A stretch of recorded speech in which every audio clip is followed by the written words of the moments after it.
Quantifying the value of monthly recurring revenue. Part 3, Business Valuation. Many integrators have an intuitive sense that recurring revenue is a good thing. However, few actually generate any significant amount of recurring revenue. This is unfortunate on many levels because building recurring revenue is one of the most valuable objectives you can set for your organization. Consider 3 quantifiable reasons you need to make this a priority. Each topic is presented in its own short video clip. The concepts in each video are super simple but powerful because the numbers don't lie. Part 3, Business Valuation. As an owner, if you want to develop an exit strategy with the hopes of one day selling your business, recurring revenue needs to be part of your plan. Why? Because the type of revenue your business generates is going to make a huge difference to prospective buyers.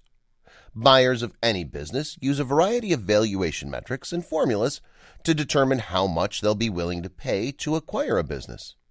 One-time revenue that is typical of most integrator project sales is worth far less to buyers than recurring revenue sales, like multi-year service arrangements from maintenance and support contracts.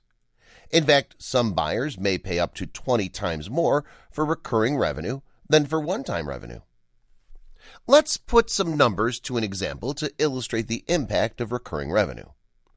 In Scenario 1, an integrator has been able to build a book of business that averages about $5 million of annual sales. But all those sales have been from one-time revenue projects. One common formula buyers use to determine how much they're willing to pay for a business like this involves EBITDA. We're not going to dive too deep into accounting terminology here. All you need to know is that EBITDA stands for earnings before interest, taxes, depreciation, and amortization. And in the technology integration industry, typically buyers consider 5 to 7 times EBITDA to be a fair business valuation, or price they're willing to pay to buy a business. For technology integrator businesses, EBITDA tends to average about 10% of sales. So with these numbers, we can calculate that on $5 million of one-time revenue project sales, EBITDA of 10% is $500,000.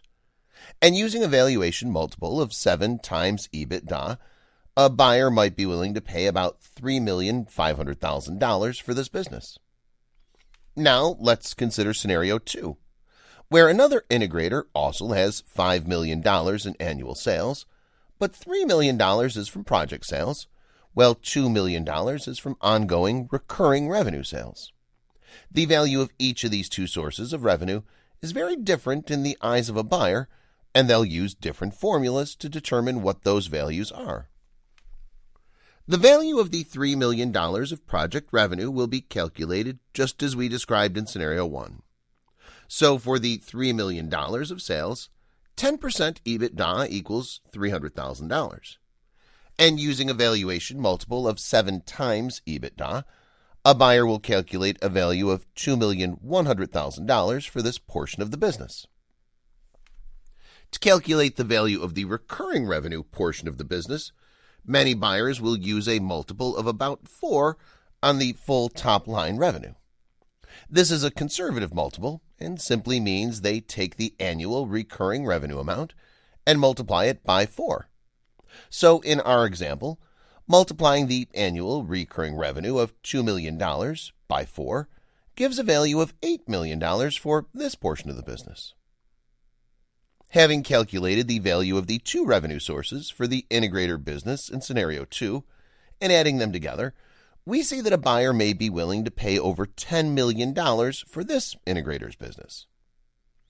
Putting the 2 scenarios side by side, we can see an amazing difference.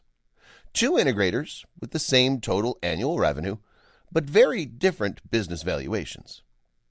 While buyers will be willing to pay about $3.5 million for the integrator business in Scenario 1, they'll pay about $10 million for the integrator business in Scenario 2.